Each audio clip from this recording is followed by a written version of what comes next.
Chegamos então para mais um correspondente médico aqui no nosso Jornal da Manhã da CNN, o Novo Dia. Você pode conversar com a gente pela hashtag correspondente médico, viu? Vai lá no Twitter, pode deixar sua mensagem, mas você tente colocar hashtag correspondente médico para que daqui pelo computador eu consiga ver a sua mensagem. Doutor Fernando Gomes, bem-vindo como sempre, tá aí. Bom dia, doutor. Isso aí, muito obrigado, Elisa. A gente adora quando eles participam. Eles são vocês, na verdade, que estão nos escutando aqui agora, porque sempre falar de saúde é muito importante para todo mundo e vamos trabalhar. Vamos, e a dúvida dos outros pode ser a dúvida de muitas outras pessoas, não é? Que estão ali com esse questionamento e a gente já pode aproveitar e responder para todo mundo. Obesidade e Covid-19 é o nosso primeiro assunto. Mais um estudo analisou esse risco. E cada estudo que é publicado a gente gosta muito de trazer para vocês, testando, não é, esse processo de identificação de informação dessas pesquisas. É um estudo que foi feito nos Estados Unidos, acompanhou quase 12 mil pacientes que foram divididos em dois grupos. O primeiro grupo passou por uma cirurgia para perda de peso. O segundo grupo não passou por essa cirurgia. A conclusão da pesquisa foi que aquele grupo que fez a operação de redução de peso teve um risco 60% menor de ter uma infecção grave por Covid-19. E é um dado que nos diz muita coisa, não é, doutor? Justamente porque eles viram na vida prática, né, assim digamos, essa transformação, não é, da evolução da infecção. Sabe, Elisa, que a pessoa que tem obesidade ou que é obesa, por ter muito mais gordura no corpo e ter alteração no seu processo metabólico de uma forma em geral, acaba sendo mais vulnerável quando tem a infecção do coronavírus. Isso porque a resposta inflamatória ela acaba sendo muito maior, muito mais exacerbada e até mesmo o manejo e cuidado em terapia intensiva, principalmente quando a gente falava da variante anterior ou das outras que não a Ômicron, quando você precisava mobilizar esse paciente em terapia intensiva, principalmente para viabilizar a sua própria ventilação, era mais difícil por conta do tamanho do corpo, além de todo esse processo metabólico evidente. Doutor Fernando, você pode explicar para a gente primeiro, por favor, quando que uma pessoa é considerada obesa, até para a gente conseguir entender essa diferença entre sobrepeso e obesidade? Existe uma coisa chamada constituição corporal, né? Então você tem ali a massa magra, você tem a gordura e outros constituintes. Em linhas gerais, existem alguns índices e um deles muito famoso e utilizado quando a gente fala em tratar esse problema é o cálculo da obesidade usando o índice de massa corpórea, que é uma conta simples, que é uma relação entre o peso que a pessoa apresenta dividido pela altura ao quadrado, ou seja, a altura vezes a altura. Então nós temos com esse índice alguns critérios que podemos dizer que uma pessoa tem um peso normal quando esse número ele vai de 18 a 25, 18,5 a 24,9 quilos por metro quadrado. Então a gente fala que a pessoa está dentro do peso normal. De 25 a 29,9, quase 30, a pessoa está em sobrepeso e, portanto, já no estado de alerta e alguma atenção precisa ser levada em consideração. De 30 a 39,9, obesidade e, acima disso, obesidade mórbida. Independente de qualquer coisa, é lógico que variações podem acontecer em pessoas até mesmo normais. Por exemplo, um atleta que tenha muita massa magra, ele pode estar em sobrepeso e não necessariamente ser um obeso. Mas esses critérios, principalmente quando a gente passa do 30, ele chama muita atenção, porque alguma coisa precisa ser feita para que a pessoa tenha mais saúde. Então, reeducação alimentar, medicamentos, terapias e até mesmo a cirurgia bariátrica, que na verdade acaba tendo um impacto metabólico muito grande e trazendo a pessoa para dentro de um parâmetro de normalidade de saúde, Elisa. Doutor, esse momento de pandemia acaba levantando essa questão da nossa insegurança em ter de conviver com uma doença. Então, é muito comum que as pessoas comecem a procurar de que maneira reduzir a possibilidade de evoluir para uma forma grave de Covid-19.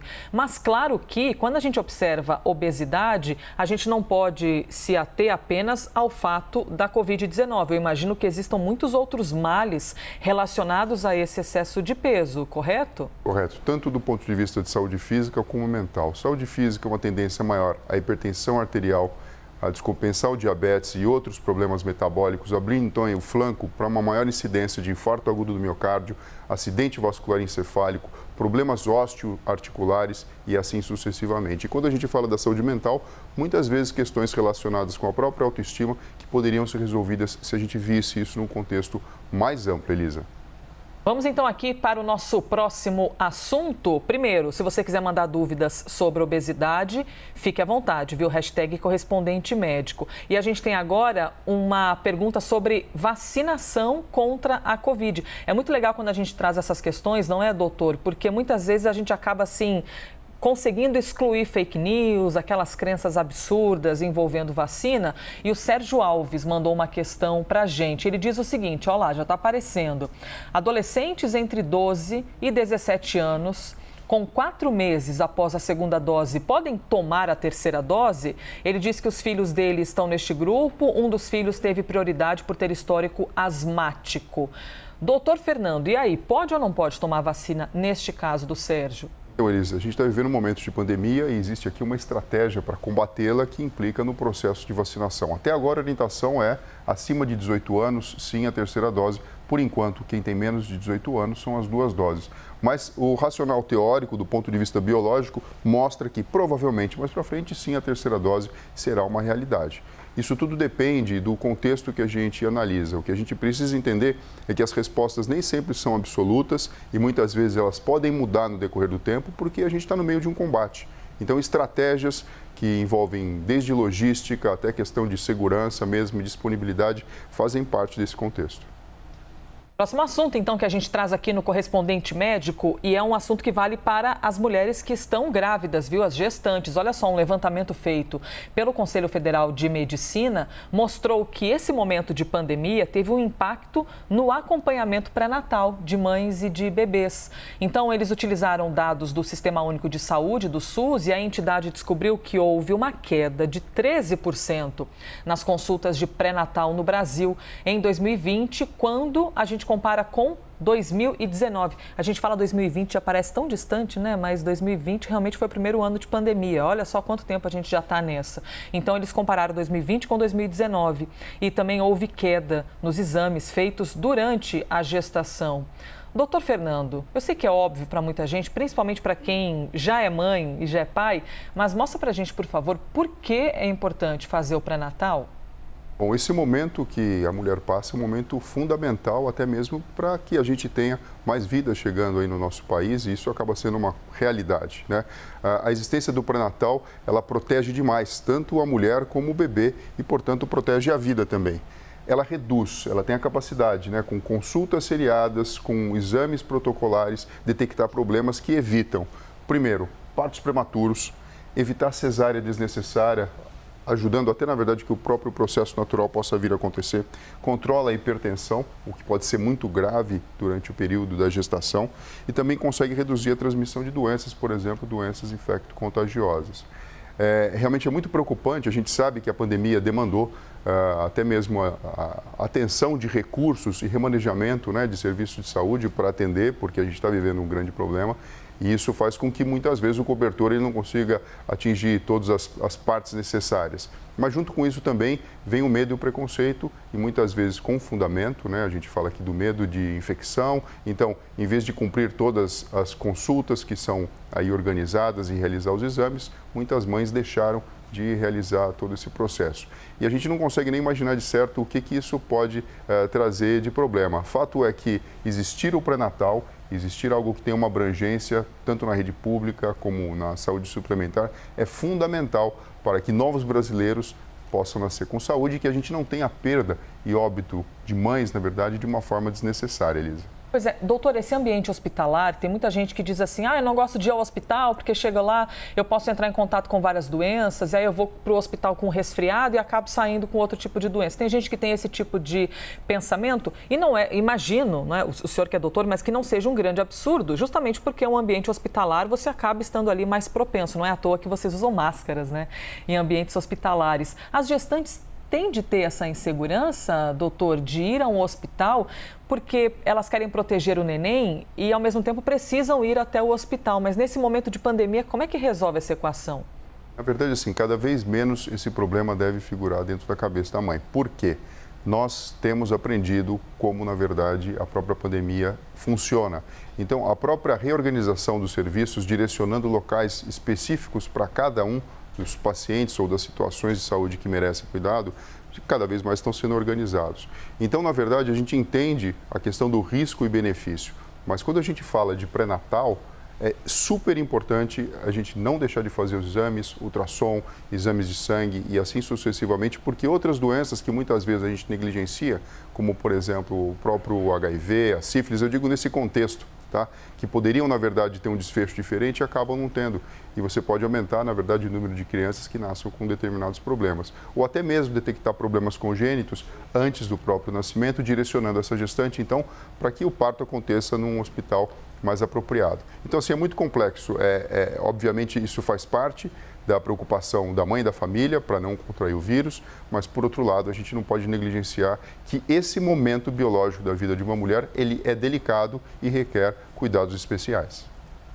Doutor Fernando, ali está escrito controlar hipertensão. Por qual motivo exatamente uma gestante pode correr algum risco caso tenha essa condição de hipertensão e caso isso esteja descontrolado, a mãe acaba passando alguma instabilidade para o bebê?